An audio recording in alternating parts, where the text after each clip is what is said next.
Hi, this is Jeff. In this demo I'll be showing you how we can use Participant Clone-O-Matic to copy or move participants from within your Razor's Edge events from one event to another. I'll go over the installation and then also the use of the product and show you what it can and can't do. So let's go ahead and get started. I actually don't have it installed yet. I've just downloaded it fresh from our website, and I'll start with the installation procedure.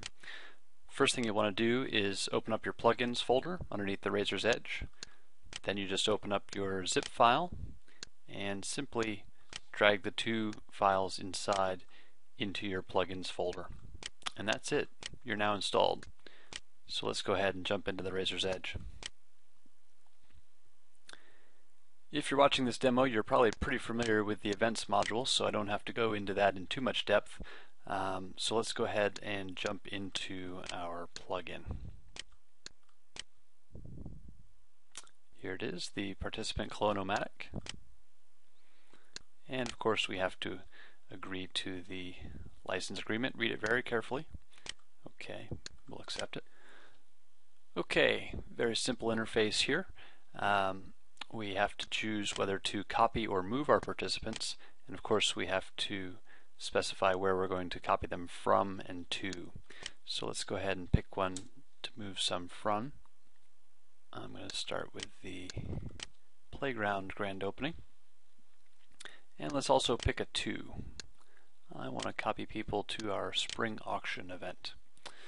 Have several options here, as you can see: attributes, donations, fees, participation information. It's important to pay attention to the copy or move words down here.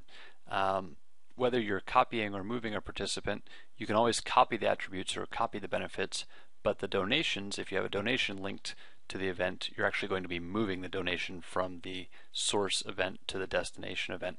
Same thing goes with payments. If you've applied payments to registration fees for your event, you can't have them applied to both. Well, I mean, you could have it split, but you can't have it fully applied to both events. So in this case, we're actually going to move the payments from one event to the other. There are a couple things that we can't do in the Lite version here. We can't copy jobs, we can't copy expenses, guests or meal preferences, but still we have quite a bit of functionality.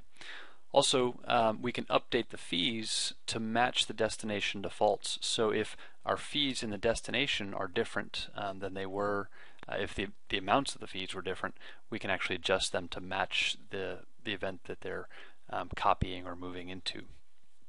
So let's go ahead and pick some participants here to move.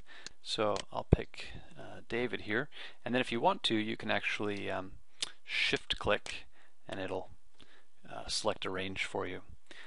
Okay, so we're pretty much ready to go. Let's go ahead and move these participants, or copy these participants as the case may be. Okay, that was it. In that case it was 4 of them, but you could easily do 50 of them all at one time. It did tell us that some warnings had gone out to a log file, so we better go check that and see what that has to say. Sure enough, there it is on our desktop, Clone-O-Matic log. And if we open it up, we see that we could not copy the corporate sponsor fee for $500 to the destination event because the event does not have that price type.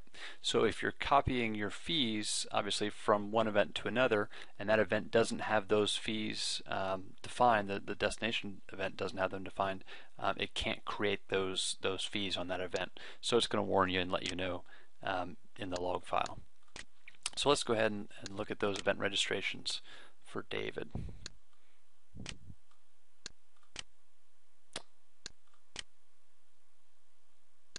Okay.